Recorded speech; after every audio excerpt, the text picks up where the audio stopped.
Il est temps d'accueillir notre invité. Oui, arrêtez de dire n'importe quoi. Il y a des choses sérieuses quand même. C'est Pierre qui est avec nous, Pierre Garnier. Bonjour, on est très heureux de vous accueillir. Alors le truc, c'est que ça, c'est très désagréable pour les autres invités. On les applaudit jamais d'habitude. Mais désormais, on va les applaudir. Bonjour. Pierre, merci beaucoup d'être là. Plaisir. Vous avez remporté la Star Academy samedi dernier sur TF1 et depuis... Bon, c'était déjà énorme de remporter la Star Academy. Mais ce qui se passe depuis samedi minuit à peu près est complètement fou. C'est-à-dire qu'on peut parler d'engouement, de phénomène. Votre titre, qu'on a entendu très brièvement, mais on l'entendra mieux tout à l'heure, est en tête des classements de téléchargement. Je le disais sur les réseaux sociaux, c'est une folie. Enfin, vous arrivez à dormir quand même? Comment ça se passe? Peu. Parce que, ouais, non, c'est vrai que c'est quand même... c'est beaucoup d'un coup, hein. Nous, on était enfermés comme ça, on n'avait pas trop d'infos. Et là, l'engouement qu'il y a, moi, je trouve ça génial. Hein. Et du coup, c'est vrai que c'est énorme. Sachant que la chanson, elle a été mise en ligne uniquement hier à minuit. Hier, ça fait un peu plus de 24 heures. Combien de téléchargements? Là, on n'a pas encore tous les chiffres, On mais va c'est voir énorme. les premiers chiffres ce matin, mais il est numéro 1. Mais c'était numéro 1 sur iTunes. On attend les Laurier, chiffres évidemment de Spotify maintenant, mais c'est assez dingue ce qui se passe. Ouais, J'ai oublié de vous présenter Karima Charny. enchanté. Comment va? Je crois qu'il la connaît pas trop. Super.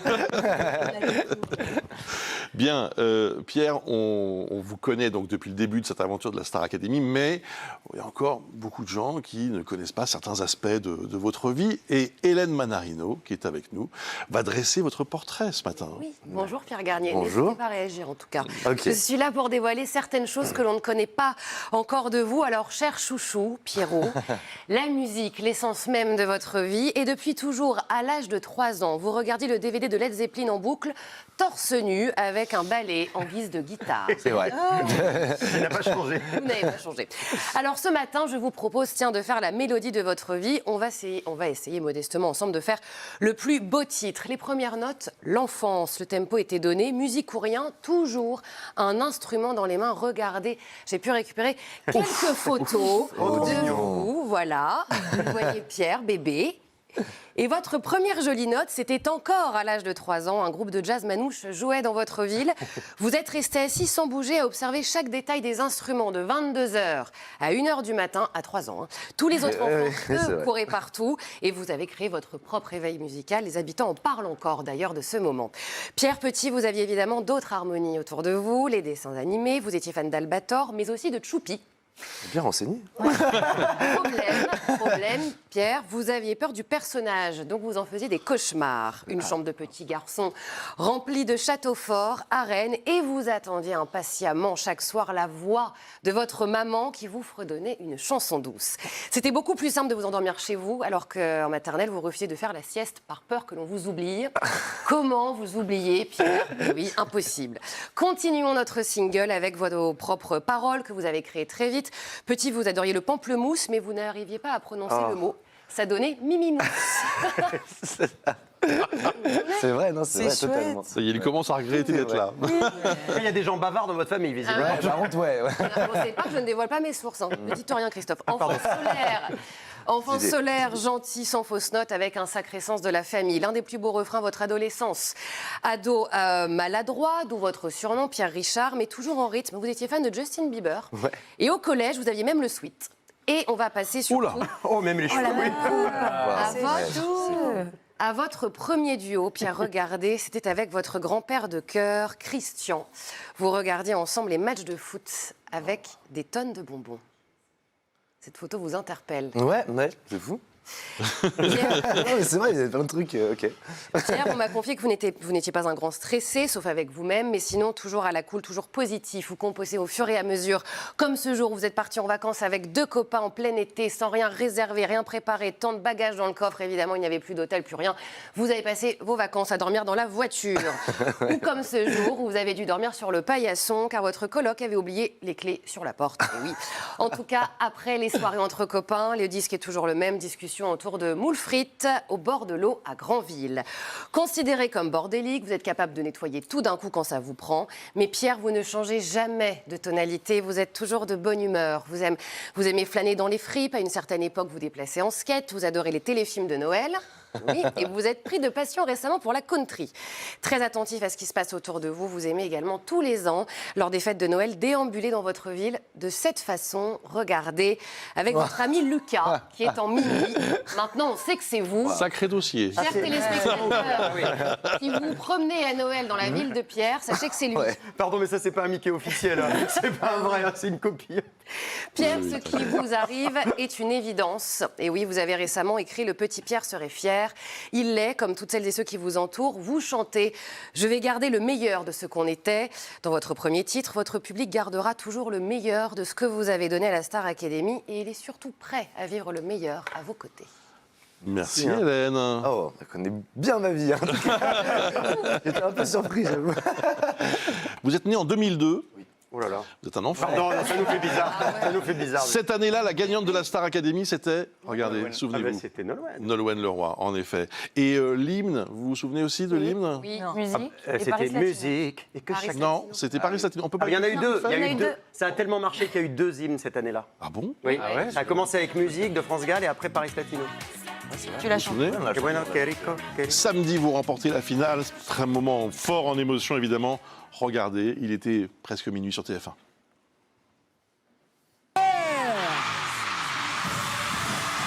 Pierre remporte la Star Academy 2023. Il est porté au nu par Julia et par tous ses camarades.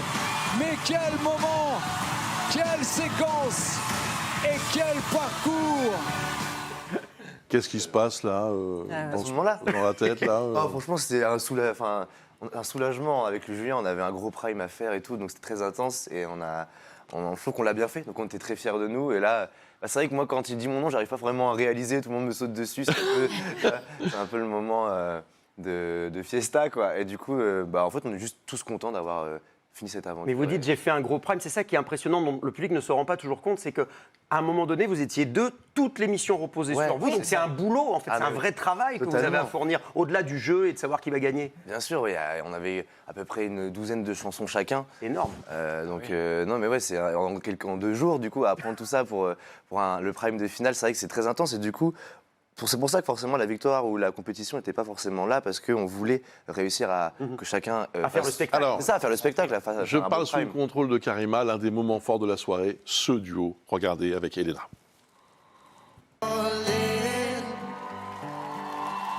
In all the good times, I find myself longing for a change. In all the bad times, I feel myself. Incroyable. Karima, Oui. qu'est-ce que vous... dites-nous un mot sur... Non mais c'est vrai, vous avez été au contact de tous les candidats là, pendant cette aventure. Qu'est-ce que vous avez Sur envie Pierre de ou dire sur tous les sur Pierre? candidats? Pierre, comme pour les autres, ils sont d'une bienveillance incroyable. Ça donne énormément d'espoir. On dit toujours, alors je vais faire la vieille, oh, notre jeunesse, elle est pas bien, elle suit un mauvais chemin, etc. Et là, on a mis 13 candidats ensemble. Ils étaient tous jeunes, ça allait de 18 à 25 ans. Ils étaient travailleurs, ils étaient bienveillants, ils sont super bien éduqués et ils étaient tous unis par une seule et même passion, la musique. Et je pense que c'est une des raisons pour lesquelles le programme a autant marché. C'était pour votre authenticité et aussi parce que vous étiez tous super talentueux. Et voilà, tu en es sorti le grand gagnant. Et bravo, Tata et Pierre. Merci. Ah, on t'appelle Tata. Non, d'accord, très bien. Pierre, quelles sont vos influences De musique musicales? Il y en a beaucoup. Hein. Ouais. C'est vrai que j'écoute plein de styles différents, même que je chante pas. Mais du coup, comme tu l'as dit, j'ai commencé par écouter du hard rock, Led Zeppelin, tout ça. Et après, je me suis pas mal orienté vers la pop. Donc, Ed Sheeran, Justin Bieber, Angèle, tout ça, j'écoute beaucoup. Et ouais, c'est pas mal. J'ai ça. même vu passer une interview, vous disiez, Angèle, si par hasard, elle a 5 minutes Ouais. de libre pour Ouais, faire c'est- un feat. J'aimerais beaucoup. Et voilà, ça reste un rêve. Ça reste un... Bon, ça commence à devenir. Oui, mais commence là, à on devenir commence à faire des rêves.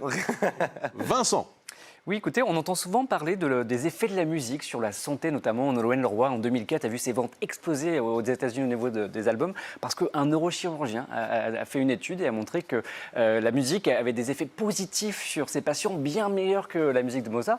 Et moi, j'avais une question toute simple. On ignore souvent les effets du chant sur sa propre santé. On vous a vu beaucoup une forme de pudeur pendant 3 mois. Qu'est-ce que vous ressentez, vous, quand vous chantez devant ces millions de téléspectateurs et puis même au fond de vous, qu'est-ce que vous ressentez quand vous chantez? Quand quand je chante, c'est un peu une façon de m'évader et je sais pas, c'est vrai que en plus la Starac, ça m'a permis de beaucoup m'ouvrir et du coup de plus extérioriser mes sentiments en chantant. Et du coup, maintenant, ça me permet d'être moi-même et d'interpréter des trucs, alors que dans la vie, je suis un peu plus cool comme ça. Et sur scène, j'ai l'impression que je commence à être bien là. Et ça me fait juste plaisir. Je prends juste simplement du plaisir à chanter, quoi. On pourrait donc conseiller à tout le monde de s'inscrire à la Starac. Ouais, c'est un peu une thérapie, quoi. Il est docteur. Hein. Oui, alors j'ai oublié de vous dire que c'est un docteur. Monique, Vous vous entraînez combien d'heures par jour? Dans la vie ou à la Oui, Starac? dans la vie. Avant, je faisais de la musique tous les jours, mais j'en faisais une heure ou deux par jour, je pense. Et là, c'était de 8h à 1h du mat tous les jours. Mais... 1 heure ou 2 par jour est nécessaire quand même. Je sais pas si c'est nécessaire, mais en tout cas, moi, c'est ma passion, donc je peux pas me passer presque d'en faire 1 heure ou 2 par jour. En fait, c'est même pas du travail pour moi, c'est juste un moment où je prends du plaisir, c'est ce que je disais.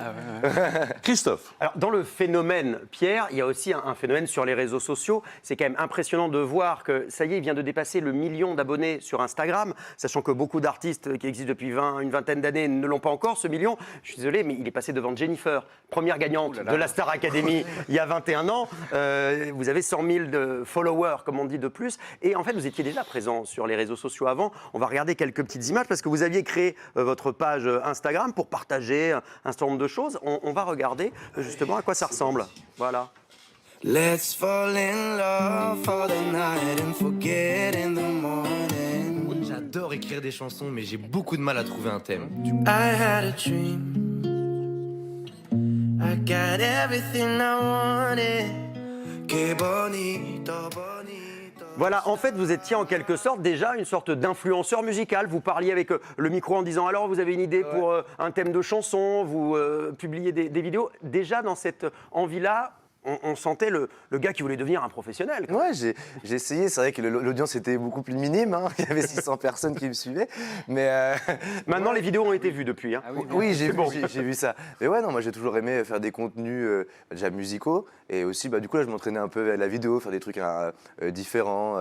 Et même parler un peu. J'aimais pas parler de base. Et du coup, je me suis forcé un peu à faire des vidéos parlés. Et donc, ouais. Mais selon vous, il faut ça aujourd'hui aussi pour aller chercher le public?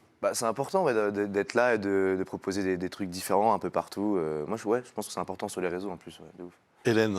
Pierre Bruce l'a dit, c'est un phénomène. Il y a Pierre Mania, évidemment, donc on pense à vous, mais aussi à votre entourage. Comme Christophe a balancé mes sources du portrait. Non, j'ai rien dit. J'ai dit la Non, mais famille. justement, votre maman, votre petite sœur, ils vivent tout ça aussi avec vous. Comment ça se passe pour eux? Parce que c'est un changement de vie aussi. Oui, c'est vrai que c'est un changement de vie, mais je pense qu'ils sont déjà très contents, très fiers de moi, que j'ai trouvé un peu ce que je voulais faire et apparemment pour l'instant ça marche bien. Mais c'est vrai que je pense que pour eux, même si je ne les ai pas encore revus, Oui, c'est ça aussi. Ah, vous avez forcément, pas encore Vous êtes pas- vous avez très pas pu rapidement, venir. mais je ne suis pas rentré, etc. Mais c'est vrai que je pense que c'est quand même pas facile, c'est différent et je pense qu'il faut que je sois là aussi pour voir comment ça se passe. Parce qu'ils me disent que tout va bien, mais est-ce que c'est vrai? Donc j'ai envie de rentrer. Ah, puis alors il y a la ville aussi, Villedieu-les-Poils. Ouais. Moi j'ai eu l'occasion d'échanger avec le maire, il veut que vous veniez en concert à Villedieu-les-Poils très vite. Ils sont Ça, à à mon avis, fond. ça peut s'organiser. Ouais. Pierre, vous êtes ultra sollicité depuis samedi soir. On a quelque chose à vous demander. On a un peu prévu le coup pour tout dire. Votre guitare va arriver sur le plateau, portée par notre assistante. Merci. Est-ce que vous auriez la gentillesse extrême? Je sais que c'est très dur le matin, mais vraiment de jouer un petit morceau de ce qu'on était, parce que c'est parti pour être l'un des tubes de l'année. Alors on vous écoute ce matin sur TF1 dans la matinale.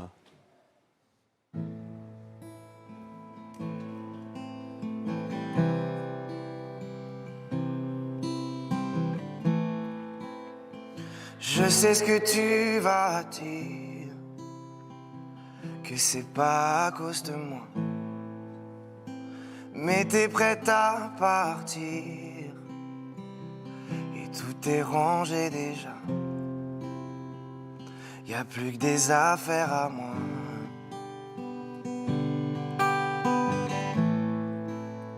Je vais pas te retenir, je l'ai déjà fait trop de fois. Et comme dernier souvenir, je ne veux pas de celui-là, pas celui où tu t'en vas. J'aimerais garder le meilleur de ce qu'on était, Et je sais qu'ailleurs t'iras chercher un peu de ce que je ne t'ai pas donné. Je vais garder le meilleur de ce qu'on était. Et c'est pas grave si tu vas chercher un peu de ce que je ne t'ai pas donné, pas donné.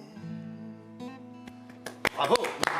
Pierre Garnier, magnifique. Ça s'appelle un tube, ça. Merci beaucoup. Cadeau que vous faites ce matin à tous ceux qui nous regardent sur TF1 à 9h29. Merci infiniment. Vous serez ce soir dans Camille et Images avec Camille Combal à 23h sur TF1. La tournée, ça commence quand? bientôt. Le 9 mars. Bientôt, ouais, Le 9 Avec mars, un la tournée de passage la... à Paris, à l'Accor Arena, le 8 juin prochain. Et avec Paris-Bercy. combien 75 75, je crois. 75 dates. 75 C'est gigantesque. dates. C'est gigantesque. Vive Pierre, vive Pierre. Merci.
Pierre est notre invité ce matin sur TF1. On vous retrouve dans quelques instants pour essayer de comprendre comment tout ça, votre vie, a basculé en quelques jours. À tout de suite.